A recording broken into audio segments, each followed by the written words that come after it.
¡Oh, qué hecatombe! El talón de Aquiles de la Segunda República.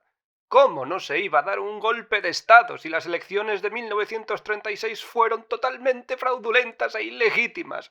¿Por qué se iban a repetir cuando se puede instaurar otra dictadura de derechas a la que nadie tiene que votar? Es que... ¿Qué pasa? ¿Eso también es una milonga? Me lío. Ajá. Muy bien.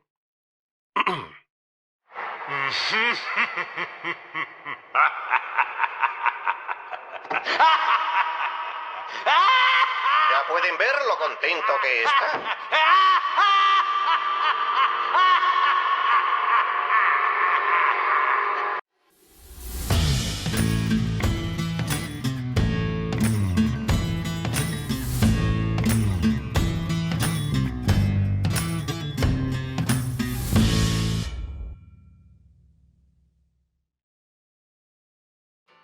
Primero, vamos a ponerle el cascabel al pollo. ¡Oye! Si consideras que un pucherazo electoral es excusa para una guerra civil y una dictadura militar de 36 años, háztelo mirar, porque a lo mejor no te llaman fachas solo por pensar diferente a los progres. Y dejando esto de lado, vamos a desmontar mentiras, tralará. La tesis del fraude electoral en las elecciones generales de 1936 en la Segunda República Española tiene tres grandes pilares que la derecha usa como garrote, con su habitual tocinismo, para arrear a cualquier desprevenido. Estos son: la comisión de expertos que impulsó Ramón Serrano Súñer durante la Guerra Civil, que dictaminó la ilegitimidad del gobierno republicano; el ¡España se ha vuelto con uña! de Niceto Alcalá Zamora; y el reciente libro de Manuel Álvarez Tardío y Roberto Villa García, dos historiadores españoles de la Universidad Rey Juan Carlos, 1936, Fraude y violencia en las elecciones del Frente Popular. La comisión de expertos impulsada por Ramón Serrano Súñer no debería ser desestimada por ser Serrano Súñer el cuñado de Franco. Cuñado de Franco. Imaginaos. ¿Vas a comer fusas para los rojos? Quita, cuñao, que no sabes nada. Te voy a llevar a unas cunetas que ya verás, las mejores de toda España.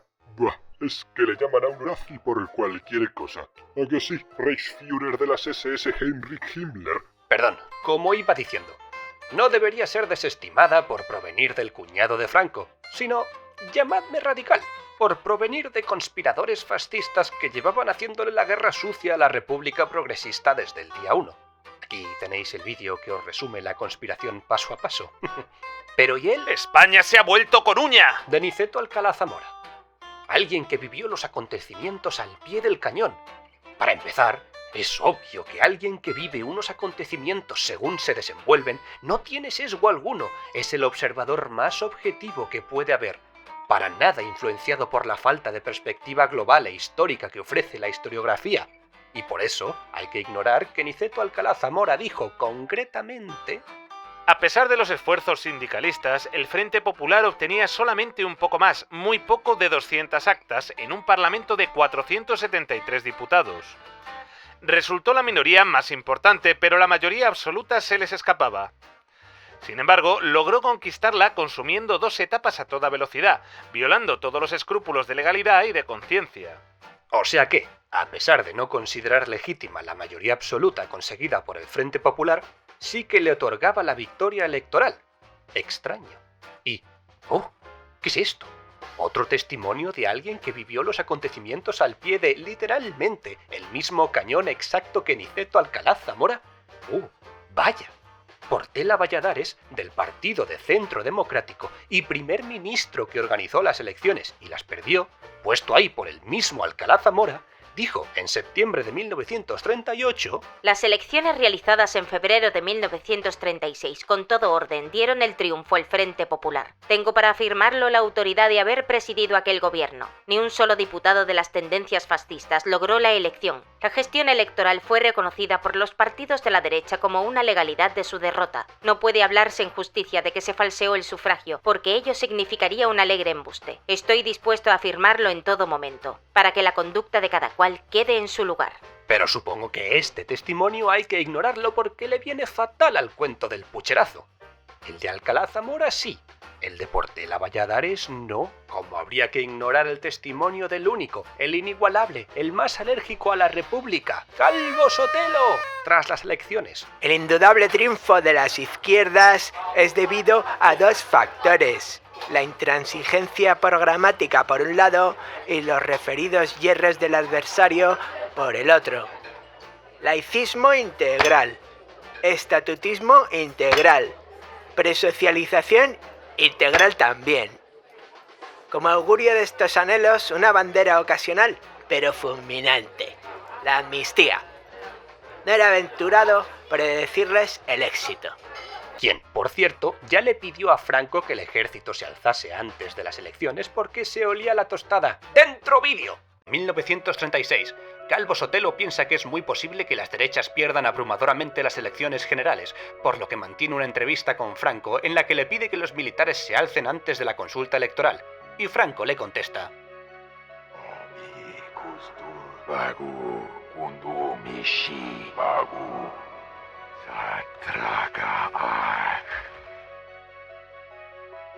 O también habría que ignorar lo que dicen con minucias como la perspectiva histórica, años de estudio y documentación, el profesor emérito de Ciencias Políticas de Harvard, David T. Cattell. En los 5 meses anteriores al comienzo de las hostilidades abiertas, la derecha apenas habló de fraude. O lo escrito por el reputado historiador e hispanista Paul Preston. Las elecciones celebradas el 16 de febrero dieron una victoria por estrecho margen al Frente Popular en cuanto a votos, pero un masivo triunfo en cuanto a poder en las Cortes. Incluso Stanley Payne, a quien también utiliza la derecha para avalar el cuento del pucherazo, escribió: En general, las condiciones del sufragio del 16 de febrero fueron buenas y las elecciones en la mayoría de los casos libres y justas. En su momento no se llegaron a cuestionar sus resultados. Las únicas zonas donde se produjeron notables evidencias de corrupción o coerción fueron Galicia, La Coruña se vio sometida a la manipulación del gobierno y a los republicanos de izquierda, y Granada, donde la derecha dominó por la fuerza las votaciones en ciertas áreas rurales. Sí, hay que ignorarlo todo ello en favor de lo de Niceto Alcalá Zamora, que, reiteremos, que da la victoria electoral al Frente Popular. Una victoria justa, excluyendo los fraudes localizados, como coinciden en apuntar el resto de testimonios. Pero es que obviamente el resto de los escaños que no fueron al Frente Popular fueron a la derecha, porque no había ni centristas, ni nacionalistas, ni otras opciones políticas, no, solo una derecha grande y libre, dividida en 5 partidos. Y como nota particularmente dolorosa por el protagonismo que luego tuvo durante el franquismo, Falange no obtuvo ni un solo parlamentario, ni en la primera vuelta que todos los testimonios dan por buena, ni en el recuento final con el supuesto pucherazo. Y puntualicemos, el supuesto pucherazo llevó en los recuentos al Frente Popular de tener el 60% de los escaños al 67%. Para ser un pucherazo histórico que legitima un golpe de estado militar, una guerra civil y una dictadura, me parece, en mi subjetiva y prescindible opinión, flojillo. Y por último, veamos ese libro mágico lleno de color y fantasía que ha iluminado los corazones de tantas alimañas de la ciénaga mediática conservadora. En su 8º capítulo, los autores de 1936, Fraude y violencia en las elecciones del Frente Popular, descartan que los resultados del Frente Popular fueran un mero subproducto del fraude, como proclamarían sus adversarios comenzada ya la guerra civil, y dan por sentado que obtuvo más escaños que sus oponentes. Ya está, no hay más preguntas, su señoría, caso cerrado. Pero como les debía venir de putero padre la publi de los medios de derechas, les doraron la píldora de lo lindo sin negar ni cuestionar las barbaridades de los gules y ojáncanos que les entrevistaban. Ya el título del libro se las trae. 1936, fraude y violencia en las elecciones del Frente Popular. Como si las elecciones las hubiesen convocado y organizado el Frente Popular en su democrática tiranía, y no el Partido de Centro Democrático tras varios fracasos de la derecha para formar un gobierno estable, tras ganar las tiránicamente democráticas elecciones en el 33. Hay críticas mucho más académicas del libro, tenéis los links en la descripción. Porque mirad, chiques, a mí me da una pereza inmensa que algo que debería estar ya consensuado por la sociedad española siga dando tanto por saco. Así que ello, en conclusión y resumen, no hubo pucherazo en las elecciones de 1936, el Frente Popular ganó. Discutible con qué margen, pero no existe duda de que ganó y podía formar gobierno dada la ley electoral vigente. Hubo algunos fraudes localizados por parte de izquierda y derecha, pero ellos no afectaban en absoluto la victoria del Frente Popular, como mucho podrían haber afectado a su mayoría absoluta. Y como ya sabréis por mis anteriores vídeos sobre la milonga de que la Segunda República era un desastre insostenible y el de Calvo Sotelo y la gran conspiración de julio de 1936, el cuento del pucherazo solo es un enredo más para excusar lo inexcusable, destruir y oprimir la voluntad popular para ponerle el país en bandeja de mugre a las élites religiosas, económicas y nobiliarias.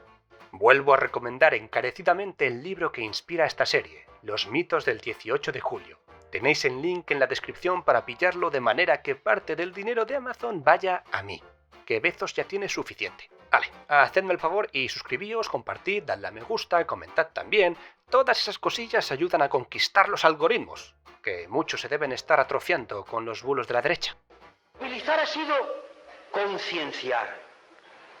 Nosotros existimos, los que queremos pensar por nuestra cuenta, para perturbar a los demás. Decía, mirad, una de las cosas que figura en el Evangelio cuando le preguntan a Jesús de Galilea, ¿tú qué has venido aquí a traer la paz? Dice, yo no, he venido a traer la guerra. ¿Y qué quería decir? He venido a concienciar, a perturbar. Nosotros no queremos gente tranquila, drogada, queremos gente que inquieta. Venimos a perturbar, a agitar cerebro, a mover conciencia. Existimos en la medida que movilicemos el pensamiento. Como decía en aquella iglesia que en el barrio Naranjo de Córdoba, levántate y piensa, es lo más revolucionario que he visto en mi vida, porque la rebeldía empieza aquí, en la cabeza que dice, no sirvo, no me da la gana, no quiero asumir estos valores. Movilización que significa, por tanto, ese esfuerzo por pensar y por hacer pensar. Los grandes revolucionarios de la historia, la característica fundamental fue que hicieron pensar. La revolución la hicieron las gentes, las masas, los colectivos, pero el valor de ellos es el pensamiento que pusieron en marcha, es el concepto de la movilización.